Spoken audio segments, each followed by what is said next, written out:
Okay, well, yeah, let's make a start. Welcome everybody to the cybersecurity for connected autonomous vehicles event today. Thank you so much for joining the event today. As we've mentioned, the weather is wonderful. It's such a shame, but we'll have to sit in front of the computers, but the event will be really, really interesting. So that'll be great. So my name is Teodora Kaniva. I am the program manager for techUK's infrastructure stream called SmarterUK. For those of you who are less familiar with techUK, we are the leading technology membership association. We represent companies across the board of pretty much any technology sector. We have around 21 different programs covering things like energy and utilities, transport, health and social care. We cover public services, local public services, government. We have a dedicated policy team that looks at also European policy and also other programs like data science, AI, and emerging technologies, climate, digital devices, etc. We have around 850 members, which are a representation of some of the largest companies like the Microsofts, Googles, Facebooks of the world. But the majority of our membership is our SMEs, which probably cover around 600 members. Our members employ around 750,000 people around the UK. I just wanted to give a little bit of a flavor of the programs that we cover. Today's event is jointly organized by our infrastructure stream, SmarterUK, which I lead on, and the cybersecurity program, which is led by Dan Hatfield. And the program manager for the program is Sam, who is co-hosting with me today, and you will hear from him shortly. The SmarterUK program is a champion for deployment of smart infrastructure solutions across any critical infrastructure, minus telecoms. We have a separate program that looks at telecoms and communication infrastructure. Smart infrastructure encompasses the innovative application of technology in order to reduce cost, increase efficiencies, and deliver a better performance. Under the SmarterUK brand, we have 3 different groups. The Smart Energy and Utilities, which covers energy, water, and heat. The Smart Cities, or the building blocks of a smart city, which covers intelligent buildings and digital twins. It's a group led by Tom Henderson. The transport program, which looks at road, rail, air, freight, and logistics. We also have a smaller working group that looks at the connected home or the consumer devices, which are smart connected devices within the home. And as I've mentioned, you can see on the screen just how this particular program is organized. And as I've mentioned earlier, this event— Theo, it's still on the first slide. Oh, am I? Yeah. Oh. Also, I'm not seeing the slides. It says you've started screen sharing, but I can't see anything. It's weird. Oh. Can you see them now? It's on the first slide for me. Oh, still. And for me, have a look at that. yeah. Yes, for me as well. Unshare it and share it again. It might work. Yeah.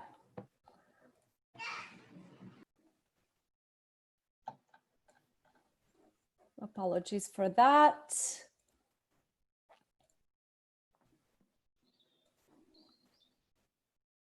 Can you see the slide? Yeah, it's the Yeah. first one, but we can Oh, see there it. we go. Oh yeah, that's Yes. good. All right. Here we go. Yeah. It's it's All working. right. I'm so sorry about that. It's okay. It's the older trick in IT support. Turn it off now and again. Yes, absolutely. Yes, I just had a slide on techUK. We will circulate the slides afterwards, of course. So this is the SmarterUK infrastructure program.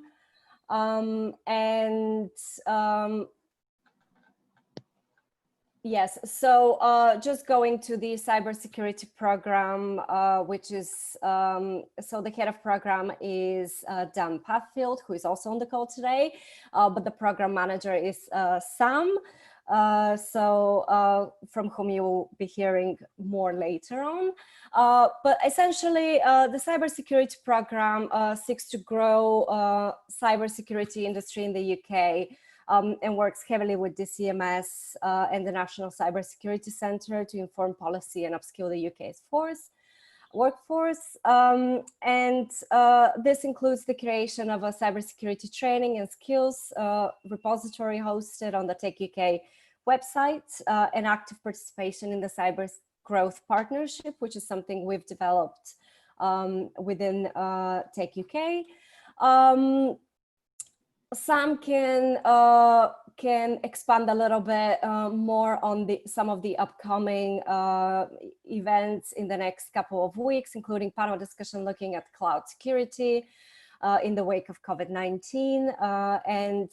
The program will be running 2 roundtables looking at cybersecurity and edge computing and the defining of zero trust network architecture.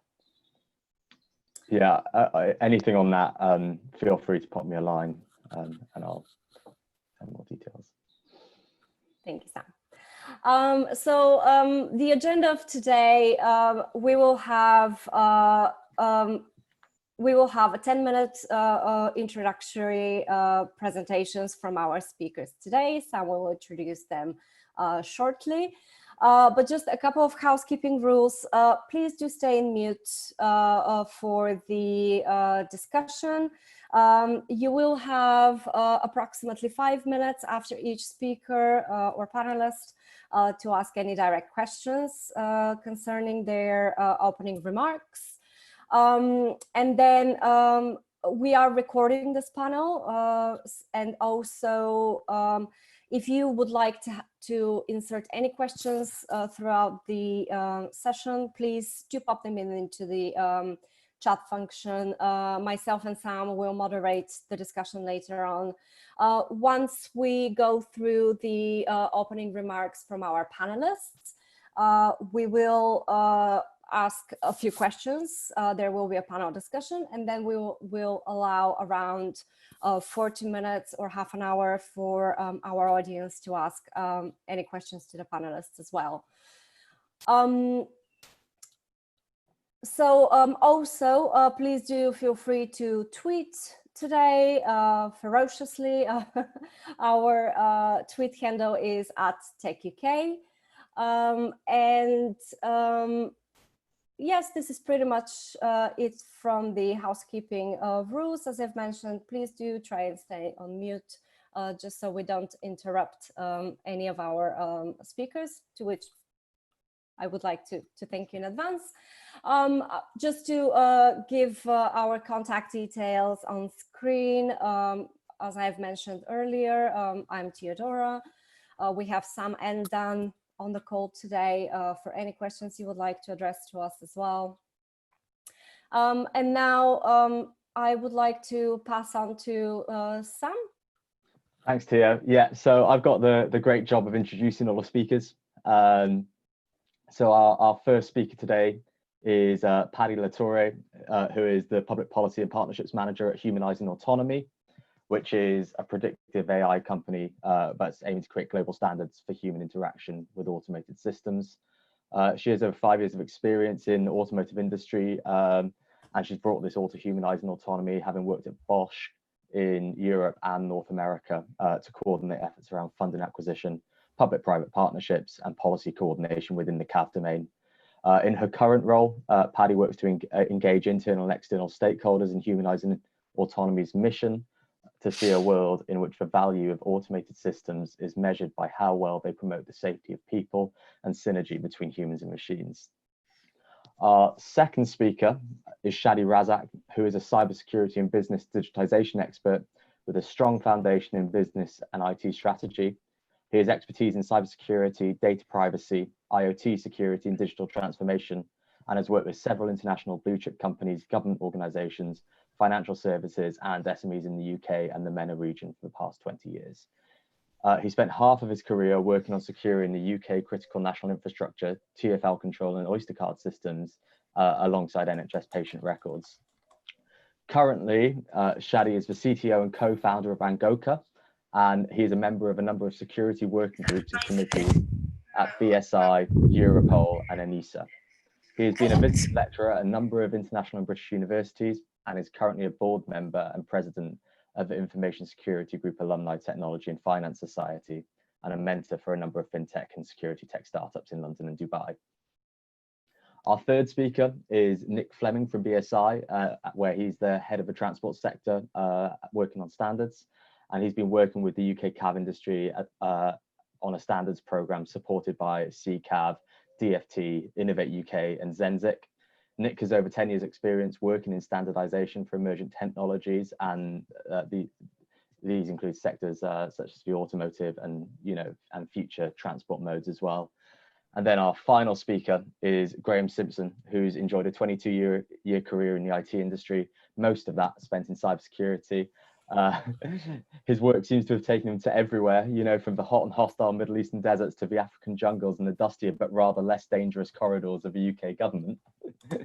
And his current role at Roke sees him providing technical leadership on the topic of automotive cybersecurity. Last year, he led Roke's technical contribution to the 5-Star S project. And so with that, that all said, I think I'll hand over to Paddy, who is our first speaker.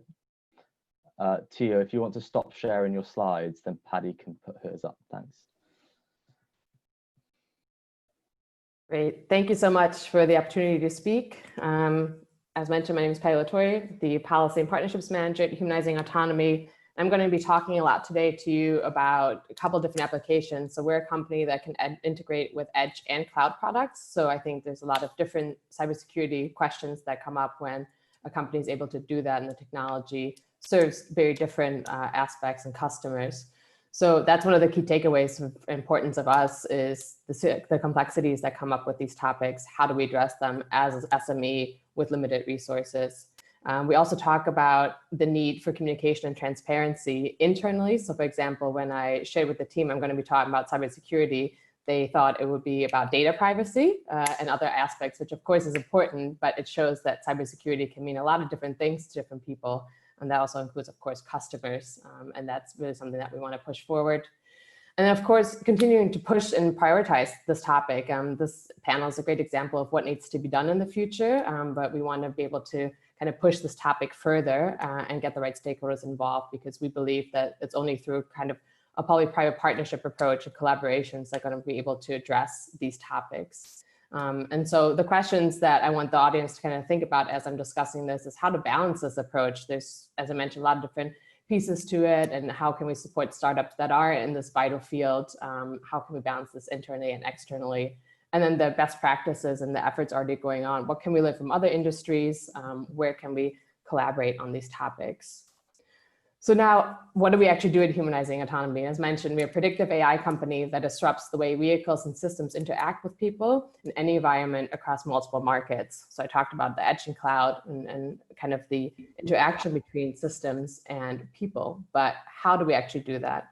And we've developed a real-time human intent prediction software. So that means we can integrate with camera systems, and that means hardware agnostic. It can be a mobile camera, such as a dashboard camera or something already installed in a vehicle. It can also be infrastructure, CCTV cameras, static cameras that you see all across the world. And what happens is that the software understands behaviors. And you do this all the time as a pedestrian, as a cyclist, as a driver. you see people and what they're doing, but based on their behavior, you're able to assign a risk level. And you see here on the slides, it can measure things like distraction, vehicle awareness, crossing intent.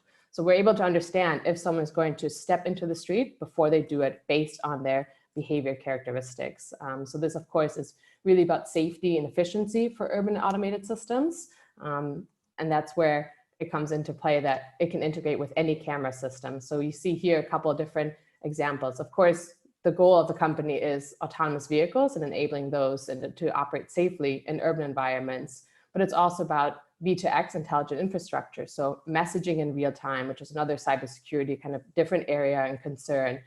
We're also working with Transport for London on commercial fleets. So a lot of the fleets today, it's all about efficiency. How can we get packages to the customers as quickly as possible, especially as most of us are at home and probably ordering more online. But we have to think about the routes also from a safety perspective. How can they be more efficient by potentially avoiding large crowds of vulnerable road users?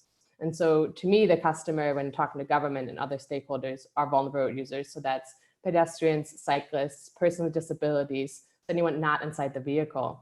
We're also, of course, talking about ADAS applications, and that can be, anything on the market today, forward collision warning, blind spot warnings. These things currently are based on detection. They do not understand the differences in the types of vulnerable users. A pedestrian and a cyclist are very different kind of risky people on roads, and they also lack that predictive technology that we can bring into these discussions.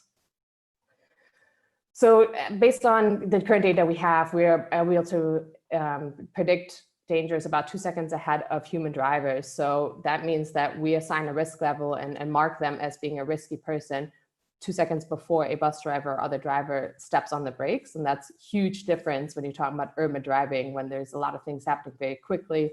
It's very complex. Of course, it has to be efficient. We can't stop for every person we think that's going to be a risk. So it has to have a low false positive rate. Based on these, we can say that we're able to reduce about 90% of vulnerable user accidents. So as I mentioned before, this product can integrate with Edge. So that's real time. It can be separate visual and audio alert. So that's for autonomous vehicles, for ADAS systems. But we can also do cloud analytics. That's what I call kind of post-event. So customers and partners can upload data either from mobile or static cameras, and we can do a day analysis, for example. We can look at routes, and we can provide analysis about VRU density. We can talk about accident detection and analysis, so different aspects. And this is where we're then talking about different cybersecurity aspects, because we're using different hardware, we're working with different entities. Data storage is a really big concern here, of course. Fleet management, driver coaching. So the analysis is going to be used by a lot of different stakeholders. And it's important to understand who they're working with, where they're getting their hardware from, to be able to provide secure analysis. Also important, as we are currently in COVID times, is, and another example of where we're working with different stakeholders and different analysis, is understanding social distancing. But it's not just about enforcing social distancing, it's about understanding how, and as cities are changing, the way streets are used, the road closures in London and other cities across the world, we need to understand how vulnerable users are changing their behaviors and their habits. So who's walking where on the curb, on the sidewalk, how are cycle lanes being used today? We can influence these analysis and help cities measure the effectiveness of the policies. Also, we're seeing some news about how to enter tube stations, how to board buses. These are all things that are going to change the way we're using infrastructure in public spaces. So we want to be able to kind of inform partners on the best and safest methods. And here, once again, we're talking about different systems. It's a different type of analysis. Data for COVID analysis is a really big topic, and it's welcome how people are starting to use those opportunities, but it does raise kind of a different cybersecurity concern. A lot of the data that's been made available publicly, it talks about privacy concerns. So working with stakeholders, public and private, and that's also another kind of difference in area that we're looking at. How can we make sure that all these things are being secure and handled appropriately? So as a team, we're working globally with a lot of different entities and partners on these topics. I mentioned Transport for London. We're part of the Bus Safety Innovation Challenge, where we're receiving video footage from Arriva, looking at their bus routes. This is where we can train our models to see what we can actually shape in terms of safety standards. this also gets into, we can integrate with different types of vehicles. So we're dealing with a lot of different types of customers who have varying internal cybersecurity standards. So what can we standardize here?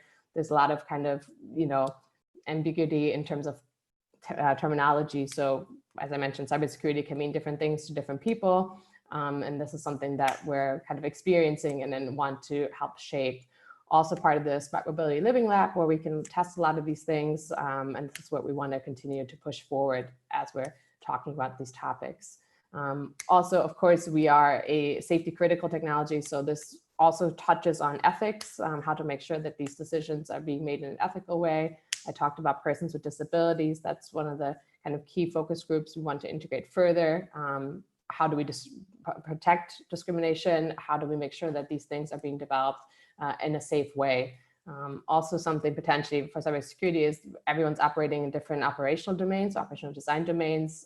How can we bring the industry together, use common terminology, and have a clear understanding also for the customers? For driver assist technologies, it's known that a lot of customers don't understand what their technology is doing. There's 50 different terms for the same product. And that's one of the examples where we need to make sure that it's clear on what's happening and what is being produced.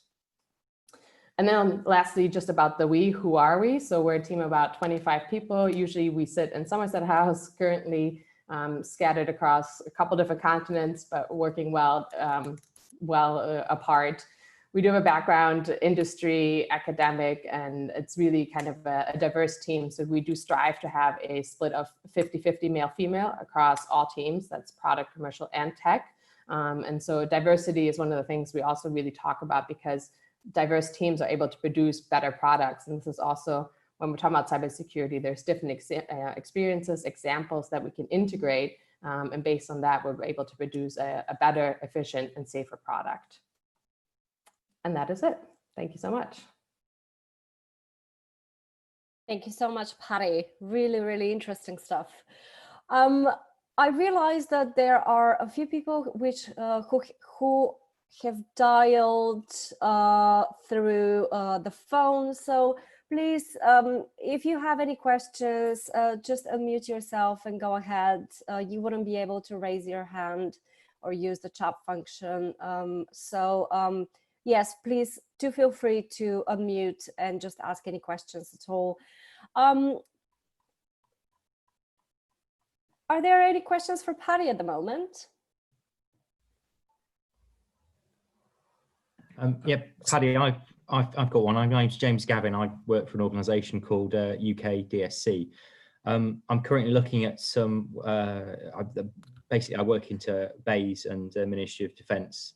I'm currently looking at sort of future competitions where the government needs to intervene into areas to provide funding to help accelerate technology.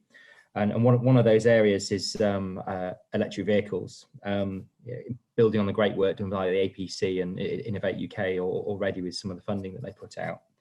And I had some questions about, the safety critical element of your software, where you're driving along, scanning people and things like that. Have you looked at other advantages for that software at all?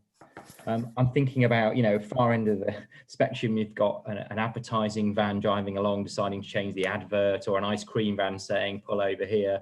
At the other end of the spectrum, you've got the police spotting a vehicle, or pedestrians maybe should pull over because gut instinct can be codified. And then equally, you've got, say, defense applications like spotting bombs beside the road. Have you looked at those types of scenarios? Yes, and they're ones that we don't do. So we focus really on the safety in urban environments. We've been approached by some of those examples you mentioned, but to us, it's about focusing on the BAU driving safety, and we can integrate into buildings. So then when you think about kind of, especially in Asia Pacific, the way that buildings and entities and communities are being built, it's all about connectivity. And there you can have some behavior insights that help you kind of optimize safety and offerings, but we don't do anything in terms of enforcement, police, kind of the defense examples that you mentioned. But maybe ice cream vans. Potentially, that could be a good one. I mean, with the weather today, that would be one worth trying. Thank you.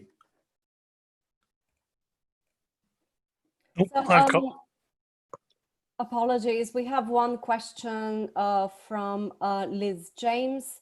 A false positive of around 1%. Do you have a target? Similarly, what about false negatives?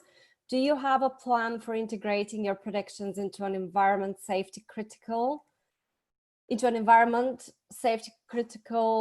Where determinism? I can read this if you'd like. It's Oh, so the thank first you.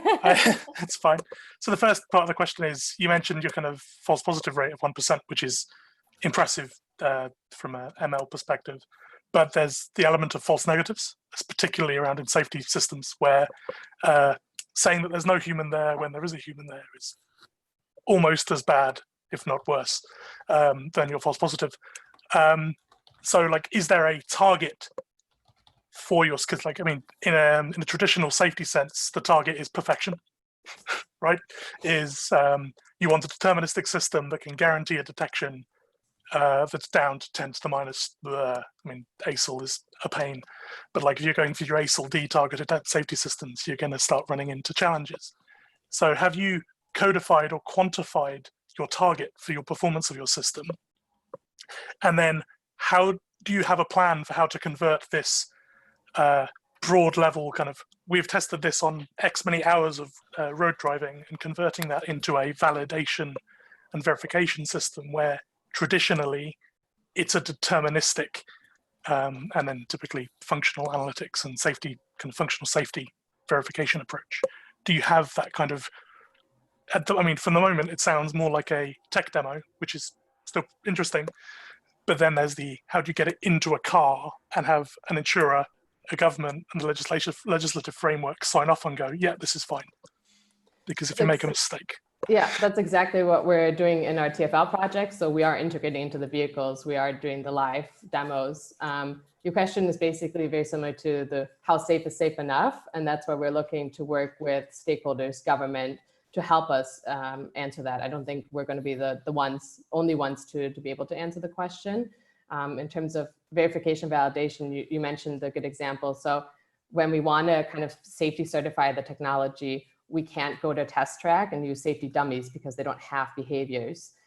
So how do we work with partners? And that's where, for example, the work with Ariba is so critical, that we need to be able to find different ways for technology like ours. And there's other similar ones that are not going to be able to be validated just using simulation or test tracks by themselves. So these are things we're all actively working on, and we want to use the partnerships and customers that we have to be able to answer those. So it's more of a, we don't know, but we're working on it.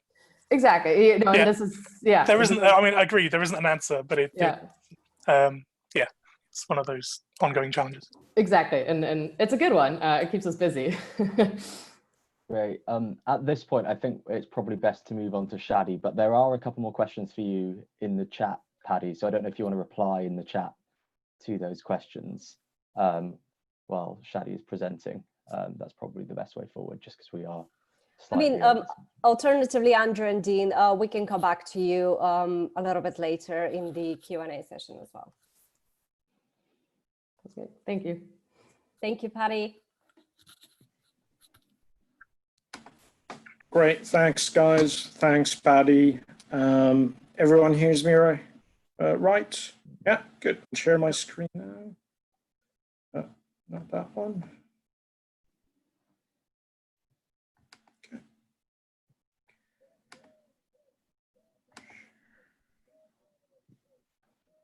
Do please let me know if you can see it. Can you see the screen? Yeah. Cool. Brilliant. Well, good morning, everyone. It's a lovely day to talk about, connected autonomous vehicles. In the future, hopefully we'll sit in our cars, open the roof, and just enjoy the sun as much as we can while we are doing our journeys without worrying about driving, right? This is a talk that I've used some slides that I've used last year at the Future of Transport Congress.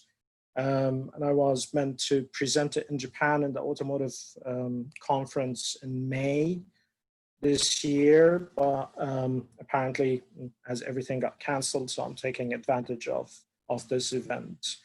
Angoka, as Sam mentioned, we are a child birthed by Innovate UK and the CCAV. So Angoka came to life from CCAV funding, where we focused about building trust in communication inside the vehicle and vehicle to X. And from that, the project led to the establishment of Angoka, headquartered in Belfast, and we focus on providing embedded security solutions to create trust connectivity over zero trust networks, mainly protecting the identity of the devices and safeguard the data integrity and the data provenance. These are some of the companies and the government agencies that we work with, we collaborate with. We're running now a couple of projects with work manufacturing groups on V2X, as well with BT on V2X and 5G and quantum security on that. And the idea for us where we look as, you know, to offer is we look at security from a different perspective, different than the usual typical security solutions out there. And that's about establishing the root of trust of all your communication from the hardware, from the vehicle, from the devices on the vehicle, and generate that unique, real-time, unclonable identity for each device into the communication and decentralize that authentication mechanism. So you don't have one point of failure anymore. When any device get compromised or part of the vehicle get compromised, still the system can function towards safety of the passengers and the safety of the environments that it's working on. And I think that's where, bear with me today in the presentation and about what it is and the idea of it, as it gives a bit of an insight into, are we looking for security or are we looking for safety? Or are we looking for both of them? Because each one of them means a different thing into a CAV environment. So in the past couple of years, these are some of the statistics that has been going around about, you know, is people ready to adopt autonomous vehicles or use autonomous vehicles? I mean, yesterday I was in a discussion with a couple of automotive companies and you know, and apparently for them, they do believe individuals' autonomous vehicles are dead.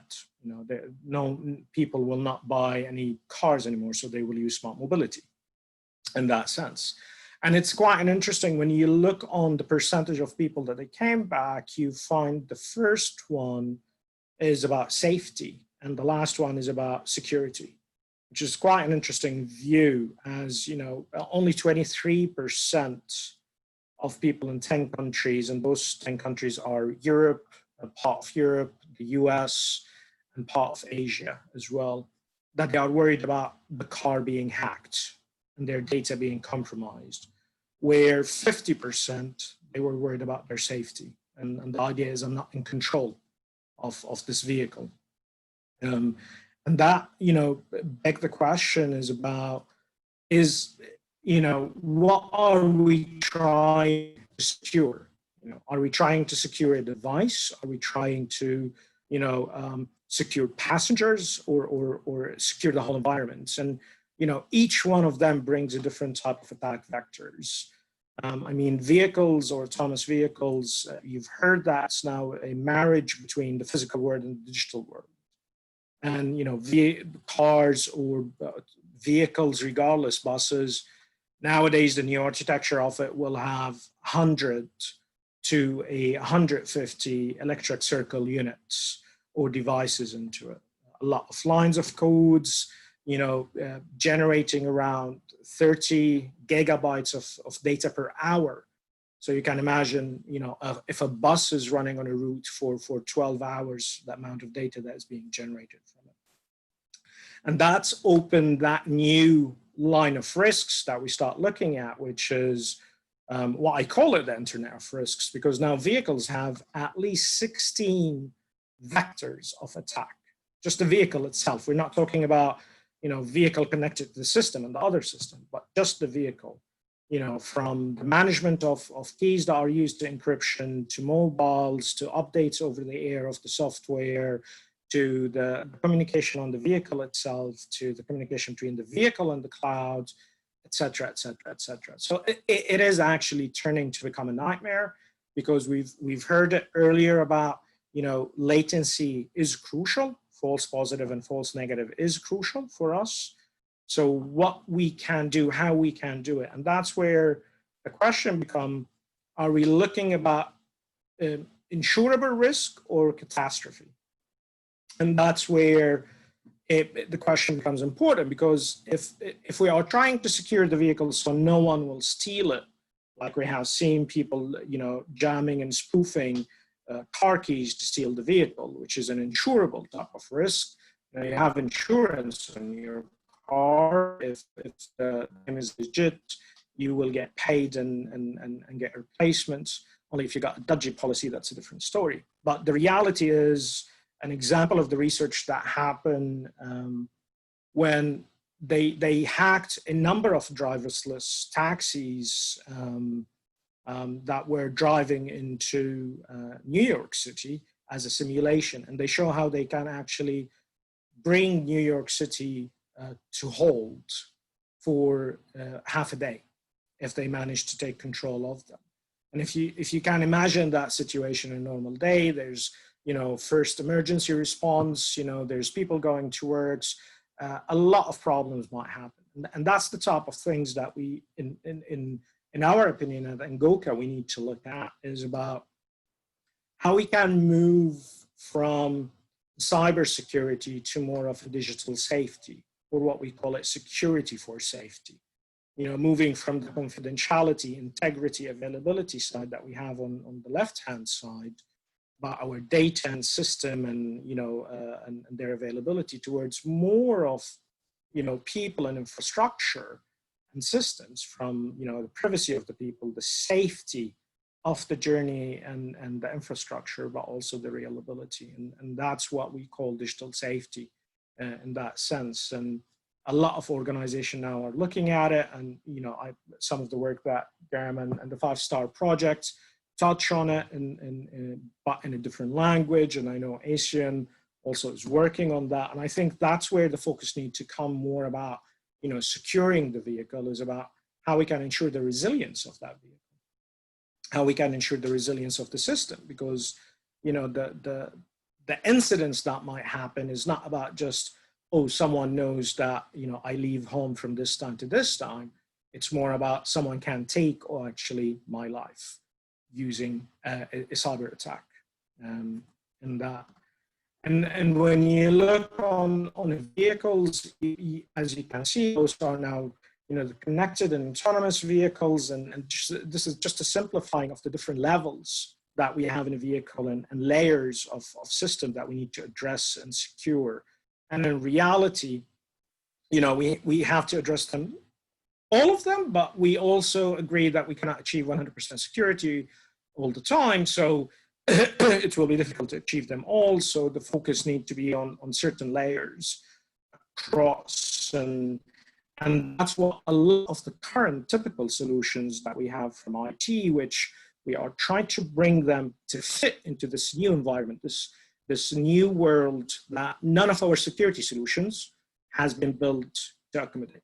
You know, I've been in the industry for some time.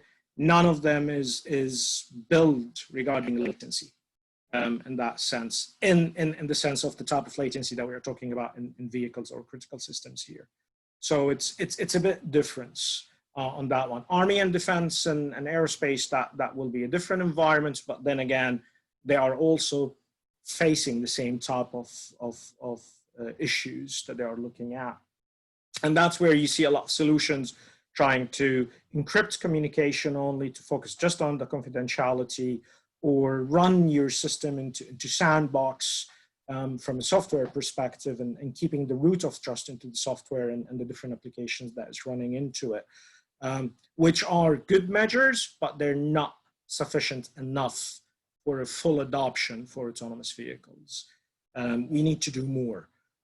And this is just an illustration of a simulation that we've done with Warwick Manufacturing Group. Is if you have an X number of vehicles that they are driving in between connected and autonomous vehicles, current typical solutions we see on layer 1 and 2 in the vehicle, which is mainly the application layers most of the time on the vehicle, and the connectivity layer, where you start to try to protect them, encrypt them. And then you start encrypting the communication between them and between the clouds and where it goes. Yet we still have a lot of attacks are successful because we're building the root of trust into the cloud, into centralized authorities, into the software that they pass and validate for us that, yes, this is Sam's vehicle, this is Paddy's vehicle, this is my vehicle, and they need to communicate. Now, the problem if someone actually compromised the centralized authority, authentication won't happen. No one will be able to communicate or authenticate themselves.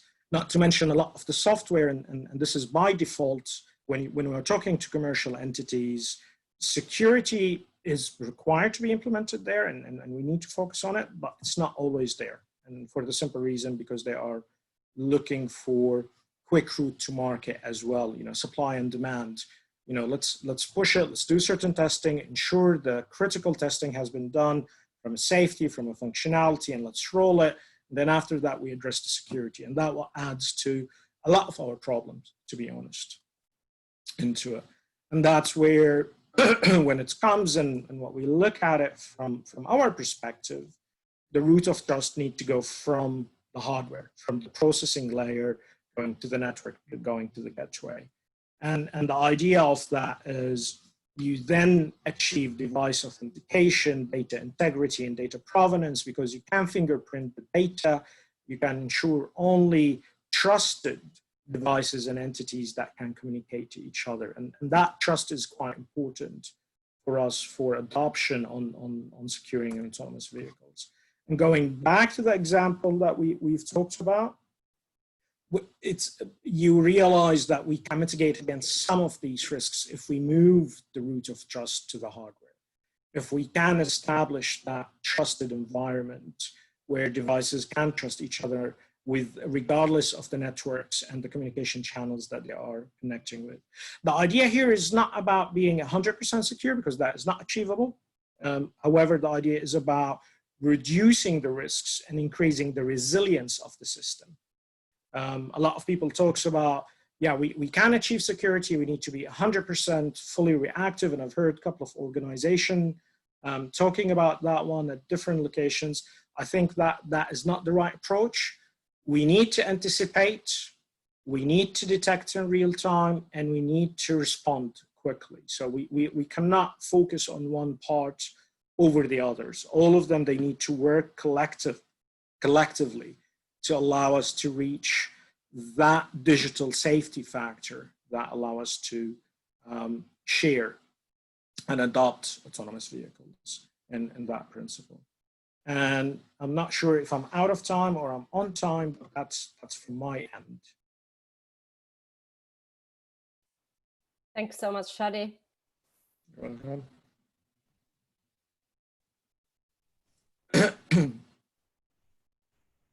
So I pause my share. Thank you very much. There is a question from Mark. Mark, is that a question for Shadi?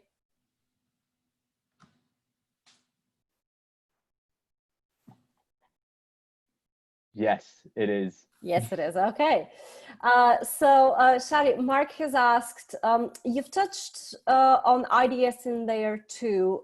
Would it ever come to be that IPS would be involved in the future, or if it remains as an IDS, what kind of solutions are in place to resolve detections? Would they be real-time reports and actions, be the administrator or an afterthought? Very good question. And I think IDS and IPS will always be part of the equation. It's more about where you are deploying them and how you are deploying them. So if you are deploying them on the vehicle itself, it needs to be real time, real life, and the response needs to happen. And as you see from the slides nowadays, a lot of the new vehicles, they will have effusion boxes. I call them effusion boxes. Different people call them different names. And the idea of them that act as the brain and the processor that collect the data and reacts to it. And that's where things like what Paddy's company is using their eye, and a lot of other organizations. So that is important. Also, at the same time, you need to have, I think, IDS that sits on the infrastructure.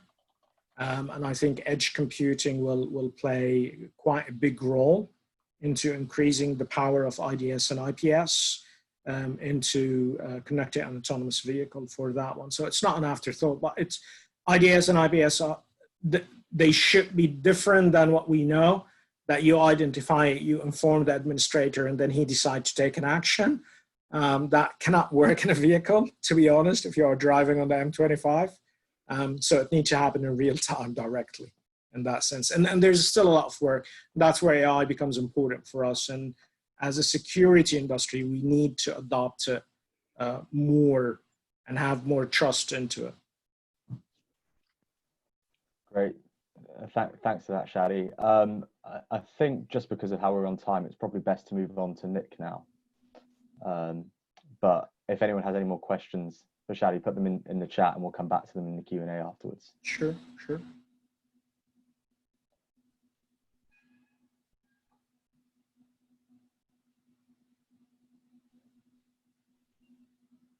I think you have to unshare, or have you unshared? You have. Yeah, I did unshare. Yeah. Nick, is it all okay, or do you want me to get it up for you?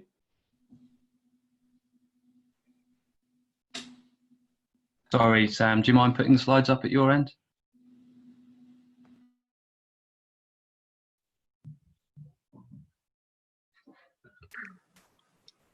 Sam, I think you were talking Paul muted.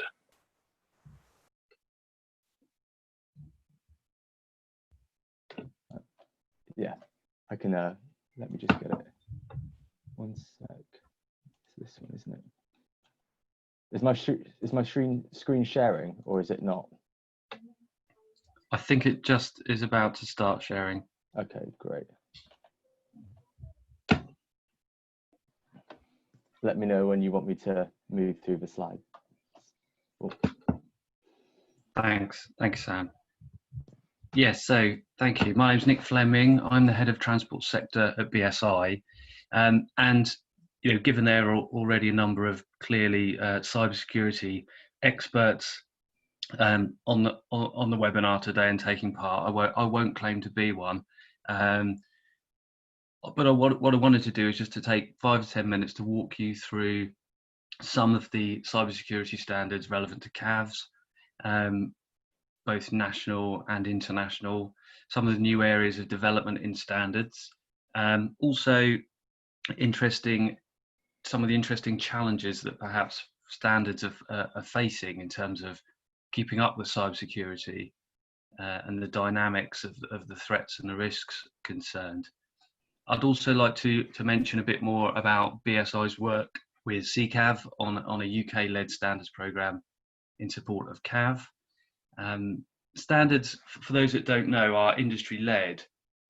So BSI doesn't write standards. Our role is as a convener of key stakeholders to really try and pin down what good practice looks like. So in that sense, also really keen to understand and get your thoughts and feedback on what are some of the gaps in the current standards landscape, what you feel are going to be some of the necessary approaches that standards need to take going forward in order to support the safe deployment of connected and automated vehicles at scale. And we're already seeing changes in how standards for cybersecurity are being developed. We're certainly seeing much more consideration for, I think Shadi touched upon this in his presentation, but much more consideration for the ultimate impact of security on safety as vehicles become more connected to their surroundings and to each other,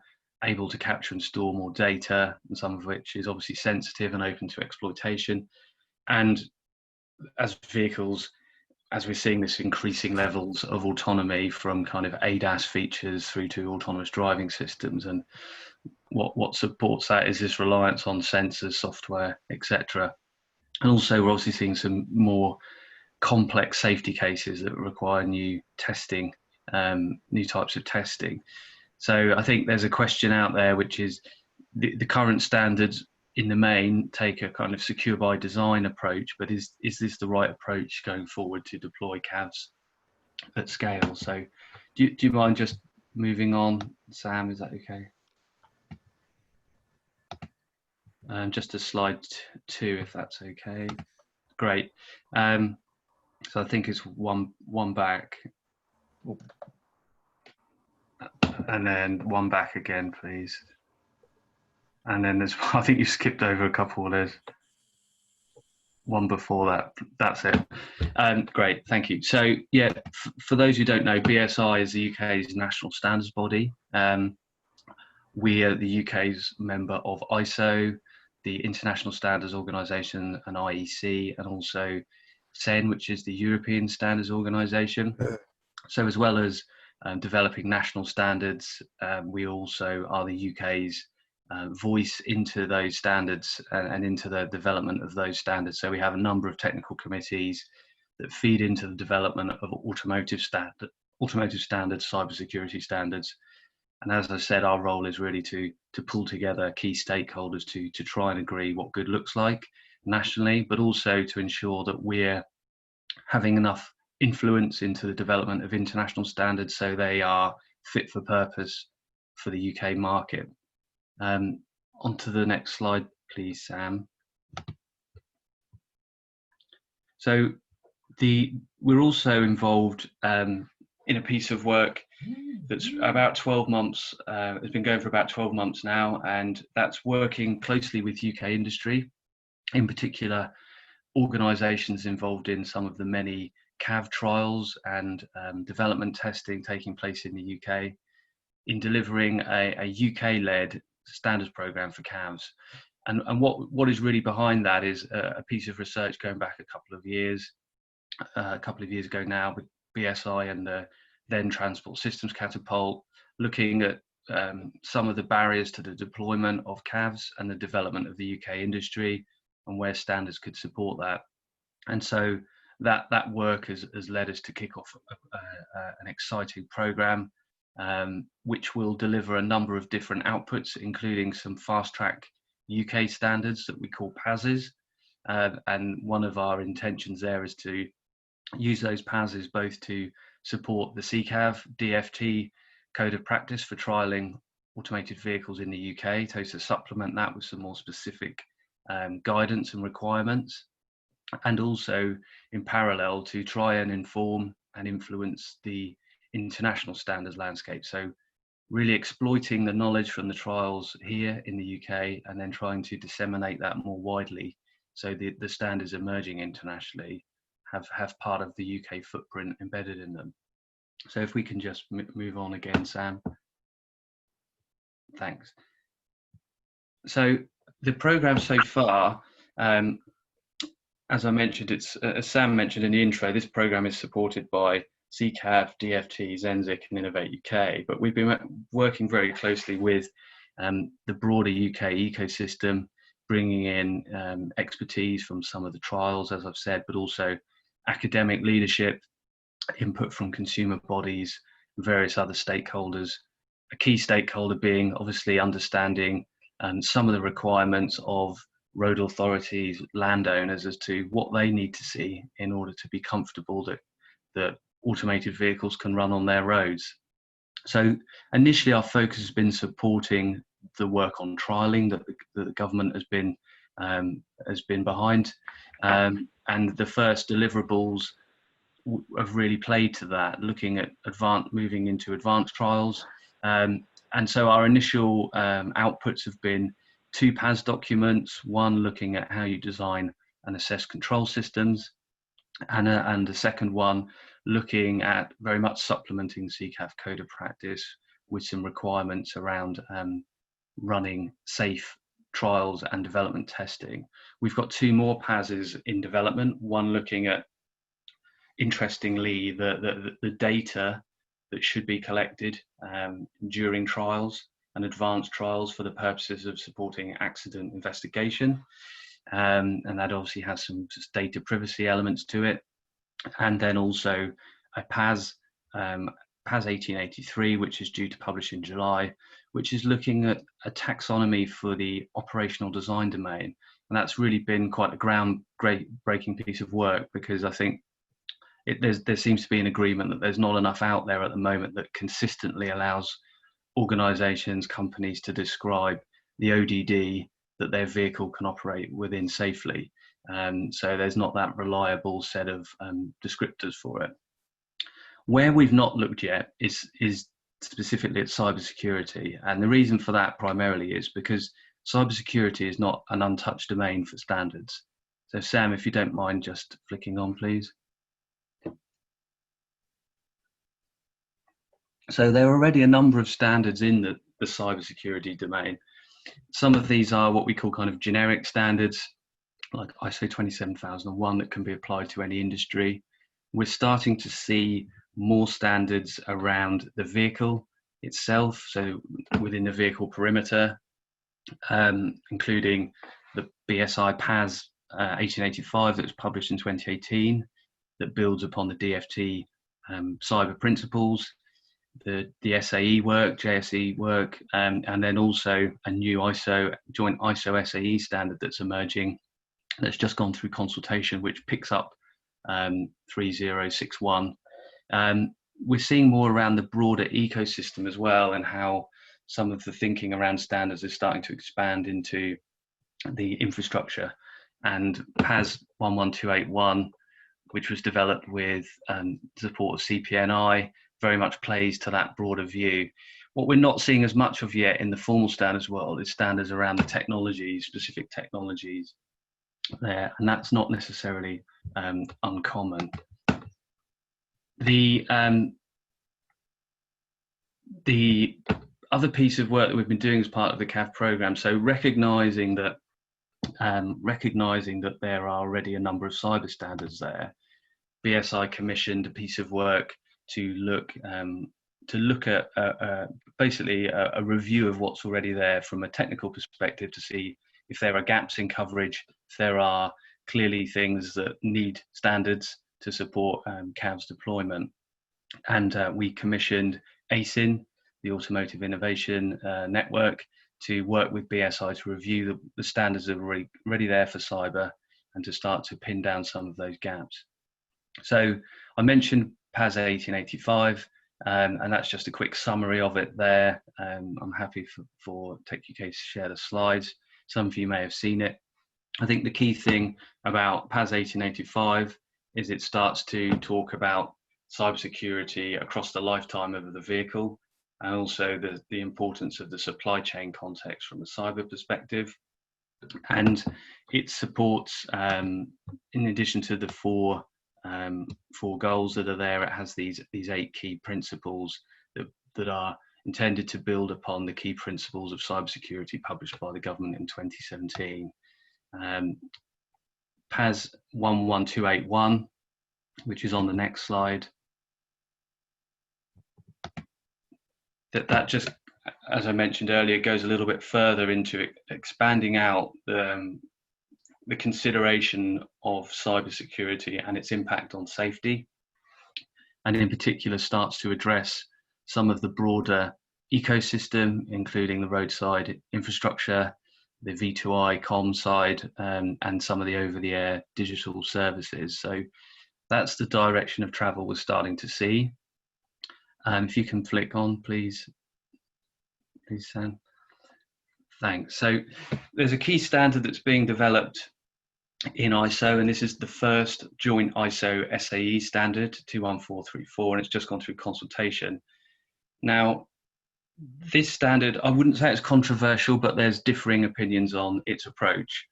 Again, it takes this life cycle approach, but it very much follows the traditional engineering V model that those familiar with functional safety standards would recognize. It introduces some interesting new aspects to it, including a cybersecurity assurance level, a classification scheme called a CAL, and the CAL is really there to help provide assurance that specific assets such as items or components are adequately protected against relevant threats. So this CAL rating, in theory, if the standard is adopted and takes hold, could be something that is applied to specific components potentially, or when the vehicle is being designed in a supply chain context, CAL ratings might be applied to different elements of the vehicle's functionality. The standard does not prescribe any specific technology or solutions, and I think there are some questions around its ultimate ability to support automated driving at all levels, and also what its future relationship will be in relation to compliance with the UNECE regulations that are now coming in. So I think this standard is very much one that's been driven by the automotive industry. I think that would be fair to say, but it's had quite broad support internationally and broad input into it. So if you just move on, Sam, please. So going back to the research that I mentioned, so as part of our CAV program, we worked with ASIN to do a review of the cyber security standards landscape. And I think that I'm paraphrasing their research a little bit here, but the general findings were that the standards that are currently there, in particular the BSI PASs, 11281 was singled out in particular, provide a really robust framework for managing cybersecurity. And they obviously take into account this vehicle life cycle, the wider ecosystem, and they will help support CAV operation in a variety of environments, perhaps some of the more limited environments. And I think the key thing there is when we're talking about CAVs is they will certainly support connected vehicles. It's more around the supporting of vehicles that have high levels of autonomy. So there is a recommendation coming back from the ASIN work on whether this approach to standards, taking the security by design approach or safety by design approach, will be the right one going forward in the future to get automated vehicles onto the roads, given the challenges of things like real-time monitoring, dynamic cyber threats. So one of the recommendations coming back from the work with ASIN is there a need to supplement some of the more static methodologies with something that will help to deliver and achieve operational resilience, and examples given there like incident management, patching, etc. So I think final slide is the next one, Sam. Yeah, that's just an overview of what that framework for cyber resilience might look like that's been provided by ASIN, and I'm happy to provide details of that report if anyone wants to see it. And finally, on the last slide, I just wanted to give a shout out really, if nobody's seen this report, it's the latest Zenzik Cyber Resilience CAM feasibility. So this is a report that captures the outputs of the 7 cyber feasibility studies that were funded by Zenzik. And I think it's worth reading because there's a lot of really useful feedback and information in there from the various projects. And in particular, a handful of them talk specifically about some of the areas for standards in the future and the importance of standardization, and where perhaps there's opportunities for UK to take leadership in standardization. So I think that's a really helpful piece of reading. And that's it for me. On the last slide, you'll see my contact details. And Sam, if you don't mind just pushing on to the last one. So if anyone has any questions about the work that I've mentioned, please get in touch. And the website link I've provided there will take you through to some of the free materials that you can get from our program, including downloading some of the automated vehicle PASs that are freely available at the moment. We also have on there a free CAV vocabulary, which is currently in development. So iteration 2 of that's just about to go live. And going back to, I think, comments by Paddy earlier, that the real driver for that vocab was comments coming back from industry saying it's very frustrating when we're all talking about the same thing but using different language to do it. So we've been working with an expert group to try and pin down some of those key terms and definitions. So please have a look at that. As I said, you know, standards are led by industry, so we are very keen on your thoughts and suggestions as to where we should go next in the world of standards. Thank you. Thank you so much, Nick. Just for the interest of time, I will take just one question and we will proceed with Graham afterwards. I do see your questions. We will have a Q&A later, so you will be able to discuss those further. But just a quick question from Andrew Jones. Nick, you mentioned ISO 21434, but not much on the upcoming UNECE WP 29, which harmonizes internationally. Many view this as something of a game changer. What is BSI's approach to this? Yeah, that's a great question. The relationship between regulation and standards is an interesting one. And sometimes if standards and regulation get too close to each other, that can be unhelpful, because if one of them changes, the other one has to change. You know, that reciprocal relationship can be inflexible. My understanding of the ISO SAE standard is that it's been very much developed to align with the UNECE work and to reflect that. I don't know to what extent it will ultimately do that.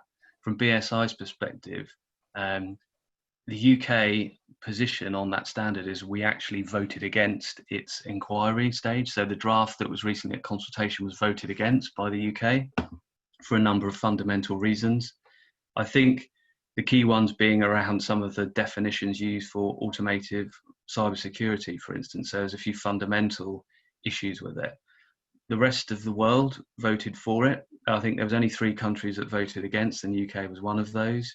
That doesn't mean the standard the standard will still proceed and be published in all likelihood quite soon, in the next 12 months. And what we're hoping is that the UK's comments will be reflected in the final draft. So I think the next 12 months between that draft, those comments being addressed, and publishing will be where we really see how much it aligns to the UNECE work. It's hard for me to answer the question more directly than that at the moment, I'm afraid. Thank you so much, Nick. And we have Graham.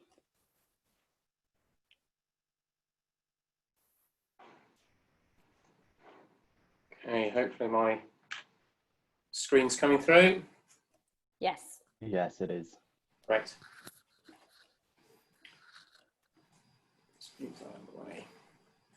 Okay, so morning everybody. My name's Graham Simpson. I work for Roke Manor Research, and I'd like to talk to you today about the cybersecurity life cycle and how that applies to the automotive industry. So how do we consider a car? Well, when we're talking about cybersecurity, we are largely talking about software traditionally, with a smattering of hardware thrown in.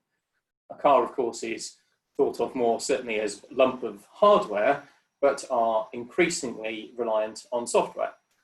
This can be for the operation of the car itself, whether that's fully automated or simply to provide driver aids. And of course also for non-operational functionality, such as the entertainment system, in-car Wi-Fi, and also remote monitoring and control via apps and so on. So while the car might bring with it some unique problems, the vast majority of the cybersecurity related issues are straight out of the software world. Quite often they are, sadly, even repeating exactly the same mistakes that the software industry made years ago. Car manufacturers are rapidly becoming software houses, and for them it is a painful transition. That's not always the case. Tesla's a good opposite, in that they're largely a software house, or at least act like it, that's suddenly grown a large hardware arm, and the problems they face are more around scaling up to large volume manufacturing. Back to cyber though, and a lot of the problems that you might find can quite often be removed in advance through risk management, and also good development practices. So if you talk to people about cybersecurity, a great deal of people will jump on that stereotype of a hacker, either good or bad, working to expose vulnerabilities. What they do with that information will obviously depend on what sort of hat they're wearing. But the reality of cybersecurity, at least the majority of cybersecurity work, is quite different from that. Even a good pen test or a good vulnerability tester is working very much on the end of the development lifecycle. Whereas building good cybersecurity into anything, including and perhaps especially cars, starts as early as possible. So all the things here I've listed apply very much at the beginning of the development life cycle of the car. And I'd like to draw your attention to a couple of those. So third on that list highlights testing. Testing obviously incredibly important, but what's often not given enough attention is getting fast feedback on those tests and how much it can improve the value of those tests. If I am a developer and I'm working on some code, it's perfectly possible to automate a lot of my tests and minimize it only to the relevant ones, so that every time I hit the save button, I am given near instantaneously the results of any relevant tests. And that's not just necessarily whether it fulfills the requirements that I'm there to try and sort, but also whether there are any bugs in it, and so on. There are also plenty of other things where good software development practices will essentially give you some free cybersecurity, even though that's not necessarily their main aim. So on the right-hand side of my slide, I've copied and pasted something straight out of the Ruby style guide. Now, it's important to stress with both of those snippets of code, even though one says bad and one says good, that they both actually do exactly the same thing. They're both completely correct, there are no bugs, and they do exactly as expected. And so you think, well, hang on a second, if that's the case and they both work, why is one wrong? Well, it's not necessarily wrong, it's just if all of the developers are programming in the same style, then automatically all of them then find each other's code more readable. And if code is more readable, it then becomes easier to spot bugs or anything else that shouldn't be there. And of course, bugs may later become vulnerabilities. So just by styling your code differently, you can potentially reduce the number of cybersecurity problems at a later date. So here's a normal cybersecurity lifecycle, or even indeed just a security lifecycle. We start with identify. We can't protect anything unless we know what we've got. So we identify our assets, those things that we wish to protect, and we also identify threats and so on. We then examine all of this information to assess what it is we really need to worry about and what's important to us. We then apply appropriate mitigations to give protection. And then finally, we monitor it all to make sure what we've done is working. But of course, it doesn't end there. It's off back round the cycle again. We need to go back round the circle on a routine basis, and also in the case of an event of some sort. Quite often with these things, they all finish with protect and then don't either monitor or loop back round. So I'll give you the example. A very simple system would be a parking ticket machine. We've all come across those. So in that case, we identify our assets, that's the machine itself, and probably money that it's carrying. And then we assess the value of each and the likelihood of attack. So then when we come to apply our appropriate mitigations, we would not, for example, give that ticket machine round-the-clock manned surveillance, because it just wouldn't be worth the value of the machine or the money.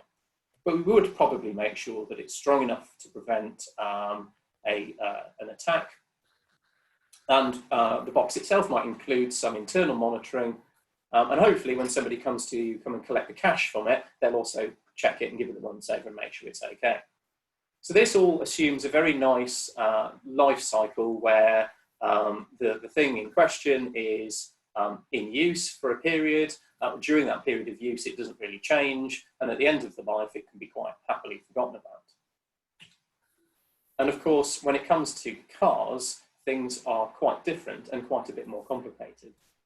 While none of these things is completely unique, they are certainly perhaps uncommon within the software world. And a combination of these things in particular can make things rather a headache. So when it comes to car ownership, we immediately think of, the car that we might own at home, that family members might drive, but it's more complicated than that, because cars can also be used as hire cars, fleet cars, taxis, and each one of these brings with it a slightly different scenario with a different set of risks. But of course, despite all the different scenarios, the same car with the same code base is expected to deal with all of these equally well. The right to repair legislation brings with it some interesting challenges. So if I have two components within a system, I would want to secure them. I would immediately turn to encryption and probably certificates so that each endpoint can trust the identity of the other. But that doesn't work so well in a car when one of those two components might be switched out at any point, and indeed by a third-party component. So if the braking system is talking to the transmission control and they know each other's identity and they can securely communicate, then suddenly part of the braking system is replaced by another component, how does the system tell the difference between a legitimate, potentially third-party replacement part and an attack? It's also quite hard to update a car. Even over-the-air updates, which are obviously the most timely, are still at the mercy of the owner or whoever is the controller at that time, who might skip or even delay an update indefinitely. And what if it's to patch an urgent zero-day vulnerability? It's also hard to monitor a car. Well, actually, in theory, the data collection ought to be quite straightforward. The issue is that as cars increase in complexity, the amount of data generated is also vastly increasing. Just from a practical point of view, who will pay for all of that data to be transferred in a timely fashion? Too little and too slowly will vastly reduce the usefulness of the data in the first place. But even if it were possible to transfer everything out of the car to a central system, there are still other issues like data privacy and so on. These problems aren't insurmountable, but they're also not trivial to set up and sort out, particularly for a traditional automotive manufacturer with limited experience in the field. And then lastly on that list, while a car is under my ownership, I would like to know that the data is kept private and also that somebody else can't tamper with it or just wipe it completely. But that's got a conflict with somebody who perhaps is a new owner who would want to reset all the data and clear it out at the very least. I might also be able to want to reset the car before I pass it on, but that's not always going to be possible. If it's been crashed and sent to the scrapyard and I'm unfortunate enough to have headed off in an ambulance in the other direction, how do I remotely wipe that vehicle? And that again might be in conflict with, say, legitimate law enforcement who might want to investigate the car for crash purposes. They don't want to know that there's a facility that I can wipe all my car's data from the safety of my hospital bed. And of course, we've already heard from a number of talks that the types of data, but this is in the future, but a lot of this data is already on the cards now. BMW have an app which allows you to connect up your Microsoft account with it to get calendar and email notifications. The calendar obviously so it can tell you where your next appointment is and how long it's going to take for you to get there. These are already problems that we should be looking at now. So for a lot of these problems, solutions already exist in the form of good practices, known security architectures, and so on. But this leads to some high-level questions. Who is in control and dictating all of these good practices? And who is checking that the job's been done well? So while I think a lot of the life cycle questions are tricky, the bigger questions to deal with are on the level up.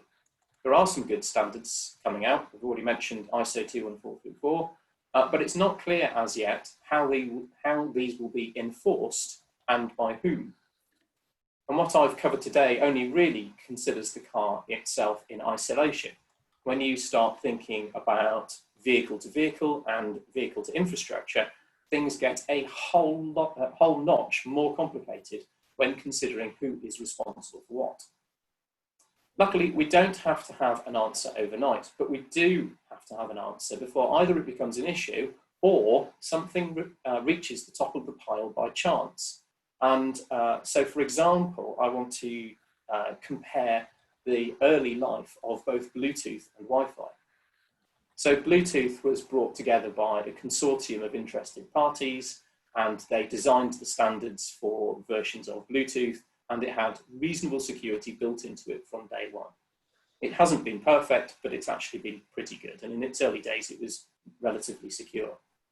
Wi-Fi, by comparison, although it has standards, the manufacturers, quite often, particularly in the early days, would release products with unratified standards way before they ever became a reality. Things kind of organically grew, and almost you got sort of VHS versus Betamax style battles between one system and another. And what reached the top of the pile was probably more a virtue of good marketing and which one sold better rather than which one was more secure, because no one was really controlling or driving the security needs that went with it. If the UK wishes to be in the lead pack for autonomous vehicles, then further and future research needs to be backed by strong investment.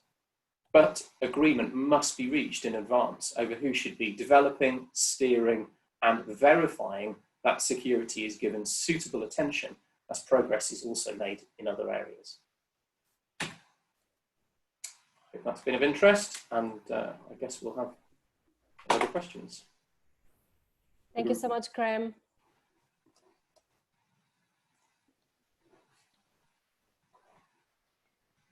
We got any questions for Graham?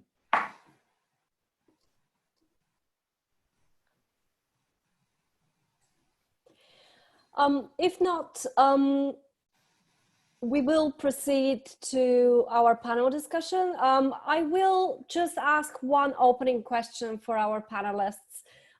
Thank you again for your presentations. It's extremely interesting. So much technology innovation is going on. And thank you again for presenting your amazing work. I will just ask one opening question and then allow the audience to ask more questions just in the interest of time. But what I wanted to ask the whole panel is, what would you say the key attack vectors are for cybersecurity? And also, we are seeing that the pandemic is having quite a big implications on transport. Do you think there will be any impact on adoption as well? Maybe we can start with Paddy. Yeah, definitely. So I think the kind of the vector question, it's a big one to start with, and I don't know if we have time to list all of them actually. From our perspective, it's really interesting, as I mentioned, the hardware aspects. So when we're integrating with cameras and then the supply chain, and I know that's kind of an industry-wide concern, but having more discussions on those pieces, I think is necessary, how to make sure then also as we're looking at these kind of really connected and smart cities, when we think about the visuals that we're fed, it looks great. It looks, you know, like we're going to be living in real time with all this information, but how is the link between all these aspects? Because all you need is one little gap and it could make the whole system crumble. So I think that's really one of the areas of concern from our perspective. And then in terms of impact on adoption with COVID, of course, I think it's going to change. And then this is where the behavior understanding is so important. So it could be just how are people boarding vehicles differently, and then how they're adopting autonomous vehicles. Is this going to be the push for them or not? I think it's really going to depend a lot on regions, how they're impacted, how government is also supporting these new initiatives and adoptions. London being an example of road closures, which is going to really significantly impact how people are using public transportation and their own modes of transportation. And we need to see a lot more of these kinds of initiatives globally to be able to see what kind of impact it's going to have. From an attack vector, if I can add a little bit on that, I agree with Paddy. The hardware is a challenge, you know, and as Graham said, you know, it is a hardware. I won't say on 70 mile, I would say 100 mile per hour on that one. Let's put it that way. But if I would like on the vector, I would actually divide the vector into 3 different layers, which is the vehicle itself, the infrastructure, and then you have the communication as the 3 different layers. And within each of these layers, you have hardware vector, and then you have a software vector. So it's a quite complex environment. And Graham mentioned that, you know, we push a lot of software based on previous standards, you know, unupdated standards. We need to get to the market quickly, and the same of hardware. So it is quite big. And, you know, as I mentioned in my part, you know, you look at least 16 entry point to a vehicle. That's the vehicle itself, without looking on it connecting to the infrastructure or to the communications in general, in that sense. Now, if anything, on adoption, it will have great impacts on adoption. And I mean, that great impact didn't happen yet. People are speculating about it. And what I mean about that is, yeah, someone hacked a Tesla. That's great. Someone hacked a Jeep. Cool, sounds funny, you know, in that sense, if you know, when you read some of the tweets and the news about it. But when you have a catastrophe, or when you have a number of vehicles that are colliding with each other, and then, you know, financial and individuals or health damages happen, that's when people start double and triple thinking about their adoption of autonomous vehicle or driving into them, into that sense. So I don't think we've got that shock yet into the system, which is a positive thing, because we do have the time to try to anticipate that and try to put a number of measures. And as Nick mentioned on standards and ASEAN and the different type of project, but also from a regulatory perspective, because there's a huge issue that will come on the regulation. Who's responsible for what is happening and who's liable for it? But also at the same time, we have a quite strong driver for high adoption for autonomous vehicle, which is the current situation that we are in COVID. If you look on the Netherlands, for example, a startup called Picnic, for example, what they do provide is delivery from supermarkets, but it's mainly run through autonomous vehicles. So a vehicle will go from its own parking to a supermarket. Someone from the supermarket will put the package into it, and it will drive to the shopper house, and they will come out and they will pick it up. The number of orders that they are receiving is 300 times the original one before the COVID. They've managed to raise a lot of funding. Domino's in the US and certain states are using autonomous vehicle. I can see Patty smiling. I think she might have seen the YouTube video for that one. In that sense. Here in the UK, due number of the hackathon, I was, you know, in them as supporter and advisor. A lot of people, and there was actually a project from Fiat and a couple of other retailers that they were trying to build a similar system to deliver for high vulnerable people, essentials and medics through autonomous vehicles. So, you know, it is a race, and we need to be quite keen on how we can approach it. There's still a lot of work that we need to do, but the opportunity is there, and it's going to happen. But it will take some time. That is great. Thank you so much. So Jake, I don't know who Jake is, but Jake asked an interesting question in the chat back at the beginning about adoption and about the bar. What's a good enough bar for deployment? And I would ask back, whose bar? Because if you've got like the insurance industry, for example, their bar will be set almost entirely on statistics. They'll look at, you know, what works better, effectively what saves them money and what makes them more money, and go with that. So better than a human is probably good enough. But if you look at the public, as it were, at large, and the court of public opinion, all it takes is one fairly emotive newspaper headline to throw everything back by potentially years.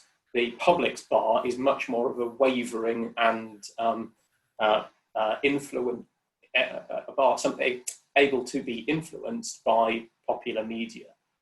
So it'd be interesting to see how that goes. And you can already see in the media that they'll jump on this bandwagon pretty much anywhere where you read a thing where it says autonomous vehicle in a crash, autonomous vehicle killed somebody. It'll go into huge detail and a big, nice attention-grabbing headline. And it's only when you get to the bottom of the page where it concedes that actually the autonomous vehicle was under human control at the time and it had nothing to do with any of the autonomous functions. But that's almost a passing comment on the judgment of the vehicle.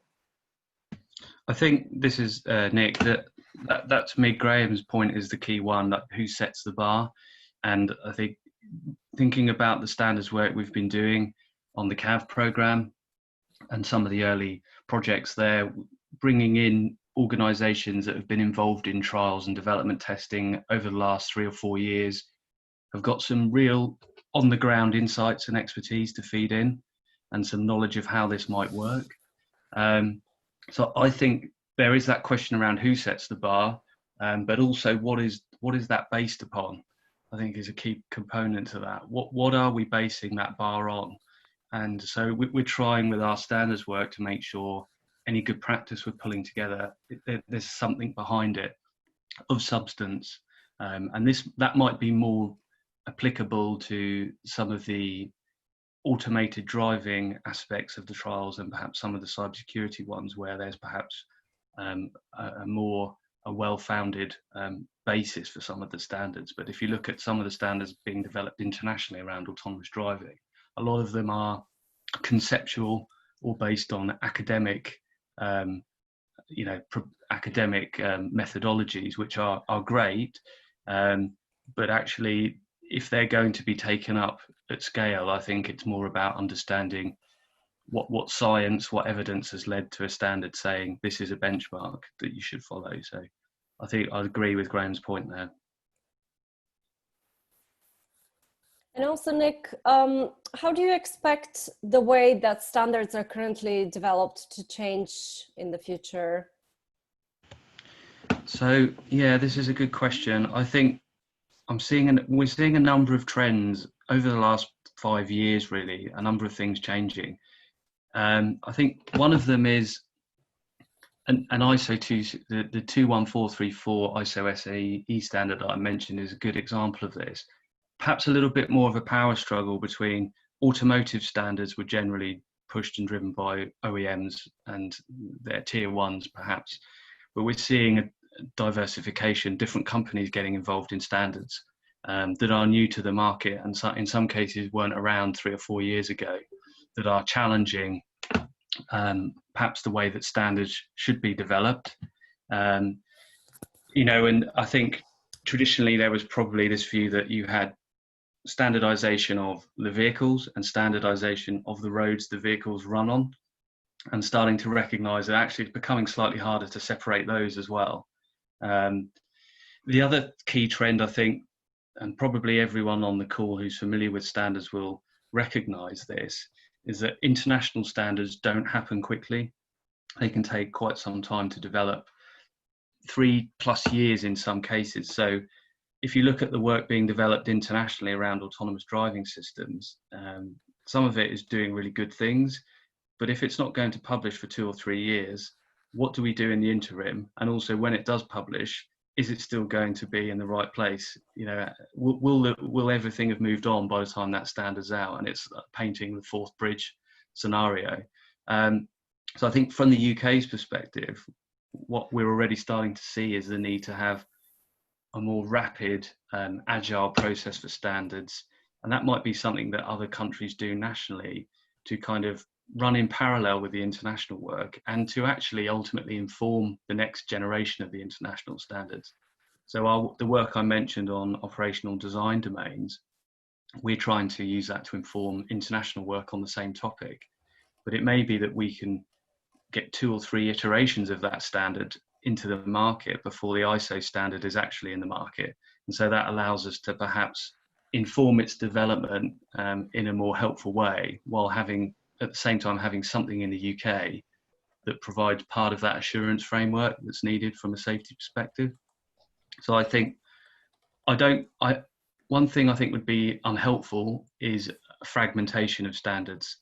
If you have an ISO standard, an SAE standard, an ITU standard, an IEEE standard, and all these organizations are working on automated driving standards and broader standards, yeah, it's unrealistic to expect you're going to get one standard that everyone follows. But I think those organizations being more collaborative with each other is also a key part of the puzzle. And we're starting to see that happening more and more, which I think is very encouraging. ISO working with SAE, ISO working with IEEE and ITU. So I think we'll see some level of harmonization that will hopefully, you know, expedite what the end goal might be, which is some international harmonized standards in the future. Sorry for the long answer. No worries at all. Thank you so much. I will open the floor to some questions.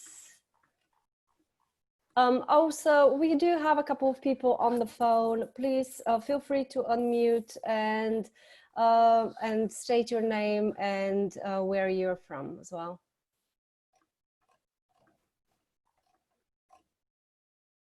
Also, you can use the hand function, which should be in, if you click on participants, you can raise your hand and we will come to you for your questions.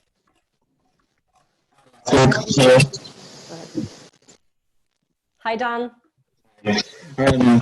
So just to say thanks to all the speakers, great presentations, and clearly we're closer to the start of this journey than we are to the end. And obviously, as techUK, we've convened this meeting today, and we'll look to kind of deepen our engagement in these issues going forward. So I suppose my question is to you: how can we support your efforts across industry, and not just yourselves, but everyone on the call? In that journey, our strengths usually are around, bringing people together, helping industry speak with a clear sole voice or one voice, and those, relationships with key stakeholders and government. So maybe it's not a question you can answer completely now, but maybe it's something to take away and think about. It's a great question. Thank you, Dan. I think from my side, to answer the question, and also echoing what Nick was saying earlier, it's about more agile projects as well, and quicker, shorter term projects where we can test different aspects of cybersecurity, of these technologies, how all these link together. A lot of times the traditional approach from government projects is long-term, multiple stakeholders, but they're very slow to get started. They're very slow to take into consideration new technologies. And what Nick mentioned is a lot of times there's new companies coming out that want to be involved, that have technology that's relevant, but there's no way for them to be involved in these projects on the process. So if we can change the dynamic around this, shorter application times, shorter project duration, where the focus is on the outputs, also more flexibility and potentially adding new partners. And when you have more of these benchmark bigger projects, I think would be something that is really, especially to the UK SME kind of field, something that's really relevant.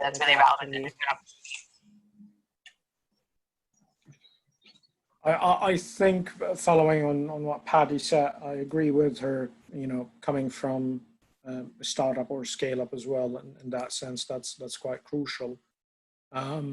Also, it might be useful to utilize techUK portal and have a section as a knowledge transfer or who's, where people can list themselves and the different projects, the different calls, what type of projects that they're working on, so people can communicate with each other quicker and easier that way. That might be ideal. I'm not sure if there's a section like that at the moment at the techUK portal, but it will be useful to have it.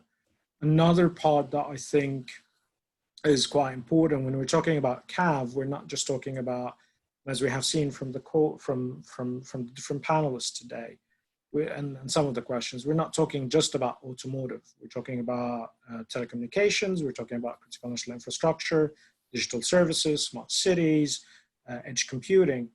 So instead of us talking in a vacuum, it might be useful to have a cross disciplinary type of discussions where in the future we have either roundtables with the 5G and the edge computing. We have another roundtable with the cloud, for example, working group. I think that will be useful because, and that goes to a couple of points that Graham mentioned. Most of the time, the people who provide the services to the automotive industries are governed by their own industry standards and best of practices. And then they need, to fit a rounded peg in a square hole and try to make it work for the automotive industry, and it doesn't work. And then, yeah, okay, we can do it that way. And it's become really difficult. And I've seen it a lot in a couple of projects that people are trying to do that. It might be easier to have that interdisciplinary type of discussions to try to feed back also to the standards, and what Nick is doing in that sense. Thank you so much, Shadi. That is a great comment. Thank you. Graham. Yeah. Well, the question was, what can we all do to sort of help? One of the things I think we ought to look at is just generally raising positive awareness of cybersecurity and making it something that the automotive industry actually wants to do in order to gain customers, not just because they're nice. And if you think about airbags, for example, airbags are not a legal requirement in the UK, yet all manufacturers pretty much stick them in their cars, and manufacturers like Volvo in particular, make safety one of their selling features of their vehicle, not just something that they have to have in there because somebody's told them they have to. So we need to get to a point where cybersecurity doesn't necessarily have to be 100% understood by clients, but that they know it's important, and that is reflected in manufacturers' desire to put it in there to make sales. And so at that point, then they will be beating, hopefully, any standards, being above that the level required just in order to sell the cars legally, in order to improve on things. And once you've got into that sort of cybersecurity arms race, as it were, and the manufacturers are suitably incentivized to do so by their own customers, then we'll see things moving along at a much faster pace, I think. Yes, absolutely. Thank you so much.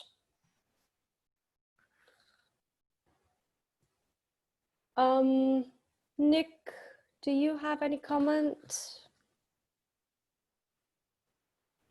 Just really, I think, to echo the points around the importance of the community, picking up on Graham's point and also Dan's earlier comment, the importance of community in moving, helping to advance the safe adoption of this technology.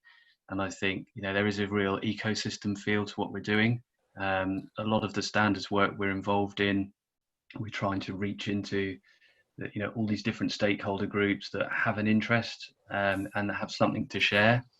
And I think that's been really valuable. And in some ways, as an output, a standard is a very valuable thing to have as good practice in saying this is what we think good looks like now.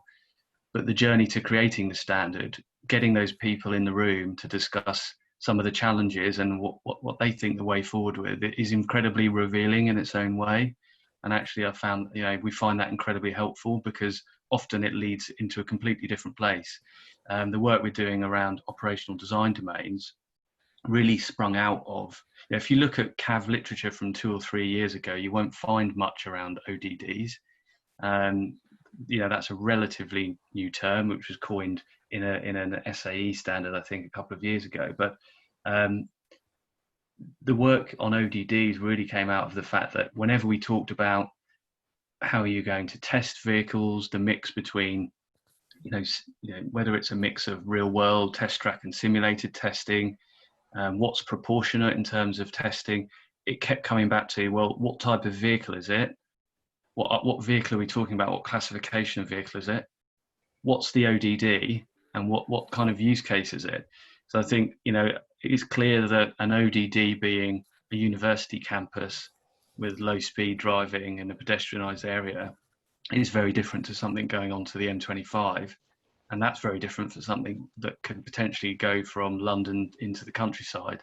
So all run around a medieval city where there's huge pedestrians, footfall. So I think pinning down some of those kind of conversations has been very helpful, and actually probably we wouldn't have got to that point without some of the other tangential conversations that happen. So I think just the value of the community and everyone that is involved in this area, I think, is hugely beneficial to the UK. Thank you so much, Nick. We have a question from Vivian. Vivian, would you like to address your question to anyone in particular?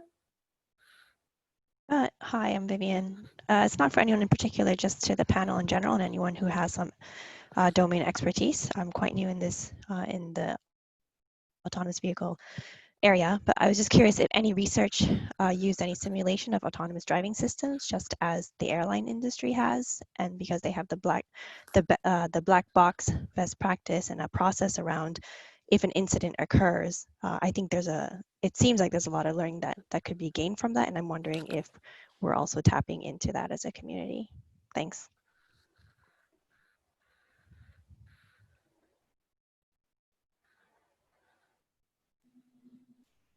There are a number of simulations that is available at a couple of research centres and universities across the UK. I know in Manchester, there's one in Manchester, Salford University, and there's one in WMG and Coventry. Plus there's a number of softwares that allow you to run these simulations on different levels that you usually purchase. An example of them is MATLAB. If you put the vehicle module, allow you to simulate that, and they have released a new CAV module as well. Those are things that we use ourselves into our work and our research to see what are the impacts of what you are running on this. So I'm not sure if that answered the question, but. There's some, there are lots of test labs available, and they're obviously able to replicate the vision and the LiDAR aspects and all sorts of things. There's all sorts of interesting questions that come up around machine learning that goes with it.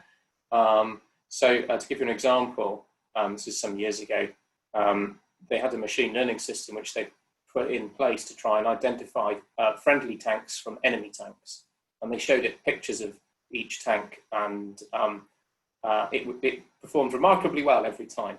And then when they actually went in and mixed things up a bit and then checked to see what it was doing, actually what it was doing was it was recognizing sand, because all the pictures they'd showed them of enemy tanks happened to be taken in a sand detector instead of a tank detector, because their inputs were poor.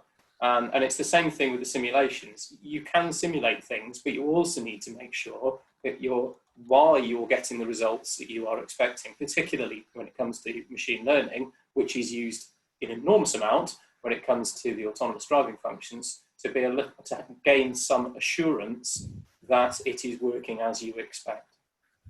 So in that sense, there's nothing really to beat actually sticking them around on a test environment, but a live one. And a number of test beds are popping up around the UK. That was in the recent Zenzik report, which will help facilitate those actually closer to real world simulations in order to be slightly more confident of the results you're getting. And we also have a comment from Andrew Jones. Andrew? Yeah, let me just unmute myself. Yeah, it was really a response to what the panel said earlier, that they mentioned the technical and regulatory hurdles for cybersecurity, but I'd like to add another dimension, and that is the economics. Standard reduce cost, They give canned recipes, they expand the market, and that makes the economics of having multi-level cyber defenses particularly attractive. If you're not going to go down the legislation route, or you're going to have light touch legislation, it's quite important that manufacturers can fit the kinds of technical responses to regulation inside their existing cost envelopes. And what Arm has found in IoT and mobile is the speed of uptake of a lot of new security initiatives is almost in direct proportion to the cost it is to the industry. And you know, we kind of get blasé because a lot of them, the safest industries, and I'm thinking about the nuclear industry, the aviation industry, are relative to automotive cost insensitive. So we can't really apply those technical solutions. And what you find when you dig down into a lot of the standards and you look at a lot of the work is people forget that the economics is driving a lot of this. There, that's just my observation. Yeah, if I can comment on that one, I agree with Andrew. Economics is tricky. I mean, we've realized that ourselves when we are talking with the automotive industry and telling them about a secure chip for 25 cents, and they want it for 10 cents, right? Now, that is valid when we are talking about the mass amount of production for vehicle as they are now. There's a lot of studies, and that's what I've said earlier today, with a couple of discussions that we are having with automotive or car manufacturer. The amount of production will decrease eventually over time, as there will be less people interested in owning a car. You will have a lot of abilities to get them on demand and share. And a real example of that is Porsche and BMW at the moment, that they have built their own platform so you can rent a Porsche and a BMW from them directly. So you take it as on demand. So it's a Porsche on demand, right? You put your card, you tell them where you want it, you go, you pick it up, you drive it for a couple of hours, a day or two, you leave it there, and that's it, done.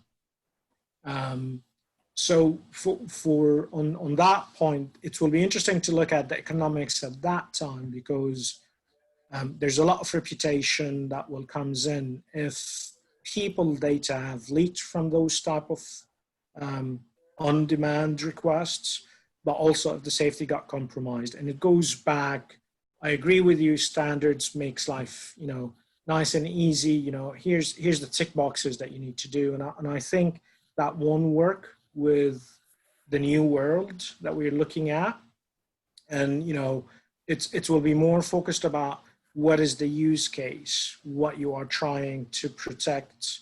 So it's more of a risk-based. So if anything, as a security professional, I'm quite excited about the new world, because at that point that we've been for the past 30 years saying, it depends, you need to focus about it on risk. It's not about ticking box and compliance. Even that still exists, but it will be driven more from the risk perspective. And, you know, some of the works that, as Nick have mentioned, and ASEAN are doing about with the new standards is how we can push that as a risk and use security by design or by default to support that. Yeah, I agree with that point, and I mean the 2 points really. One is I think that as we move to more different business models of selling cars, I believe the cost sensitivity of automotive is likely to soften. Automotive, like the other dimensions, are always going to be risk-aware, use case based.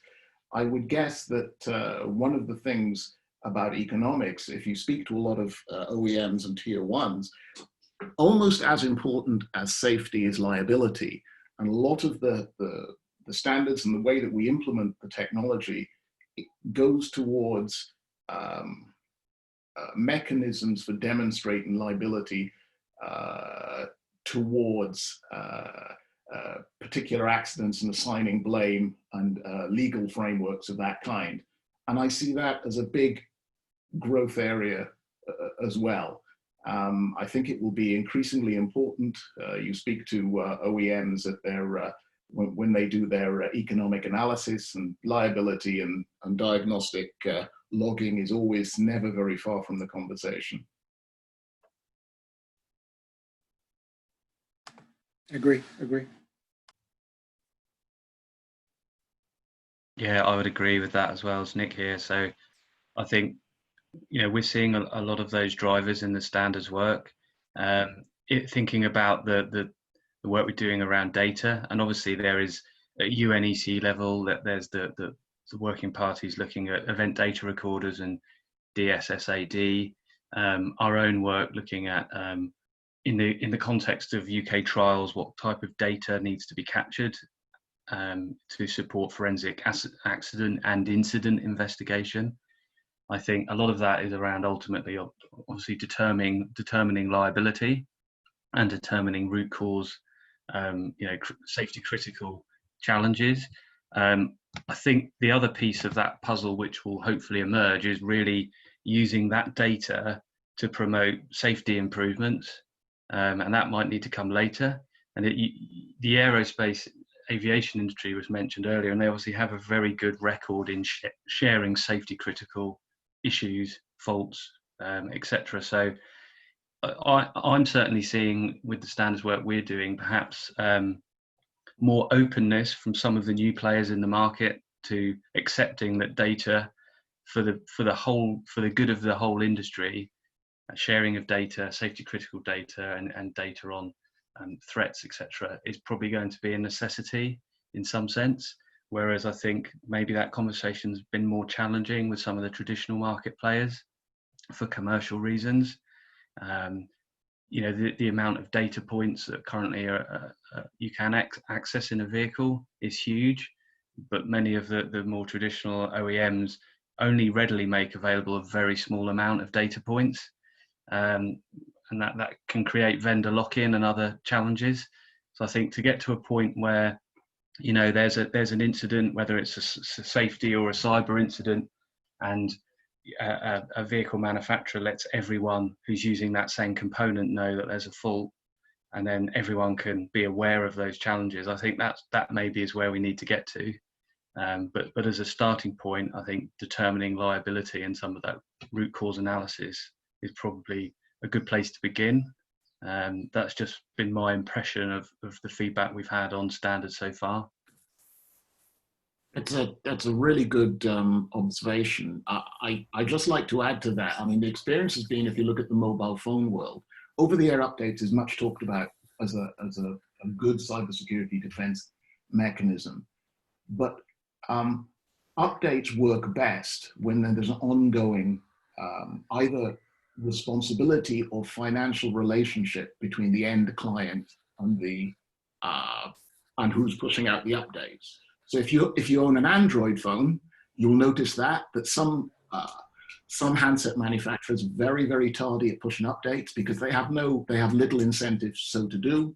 Apple, very good. They have a continuing incentive so to do. And so my feeling is that in the cybersecurity of automotive world, people are going to have to make a choice. Either you're going to have to legislate certain things, or you're going to have to find a business model where that ongoing relationship is there. Thank you so much, Andrew. I think we are running out of time for today. I think our team has definitely, we definitely realize that there is a lot of interest and potential in doing a lot more in the topic. I do want to extend a huge thanks to our speakers today. Thank you so much for participating.